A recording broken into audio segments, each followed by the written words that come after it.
Israel, Iran మధ్య జరుగుతున్న యుద్ధం కీలక మలుపు తిరిగింది. ఇరాన్ వద్ద అణ్వాయుధాలు ఉండడానికి వీల్లేదని తేల్చి చెబుతున్న అమెరికా ఆ దేశంపై ప్రత్యక్ష దాడులకు దిగింది. 3 అణుకేంద్రాలపై ఫైటర్ జెట్లతో దాడులు చేసినట్లు అధ్యక్షుడు ట్రంప్ ప్రకటించారు. ఈ దాడుల్లో సొరంగాల్లోని నిర్మాణాలను సైతం ధ్వంసం చేయగలిగిన B-2 స్పిరిట్ బాంబర్లను అమెరికా సైన్యం వినియోగించినట్లు తెలిసిందే.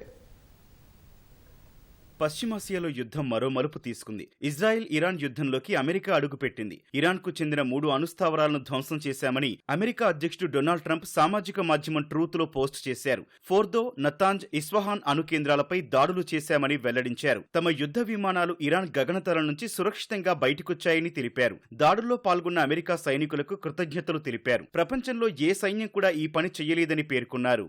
ఇరాన్ అణు కేంద్రాలపై దాడుల కోసం అమెరికా B-2 స్టెల్త్ బాంబర్లను వినియోగించినట్లు తెలిసింది. B-2 స్పిరిట్ బాంబర్ల ద్వారా GBU-57 బంకర్ బస్టర్ బాంబర్లను ప్రయోగించవచ్చు. బంకర్లలోని లోతైన లక్ష్యాలను వీటి ద్వారా ధ్వంసం చేయొచ్చని నిపుణులు చెబుతున్నారు. పర్వతాల కింద సొరంగాల్లో 80 మీటర్ల లోతులో ఇరాన్ అణుశుద్ధి కార్యక్రమాలను చేపడుతోంది. వాటిని ధ్వంసం చేయాలంటే బంకర్ బస్టర్ బాంబర్లను ప్రయోగించాల్సి ఉంటుందని నిపుణులు అంటున్నారు.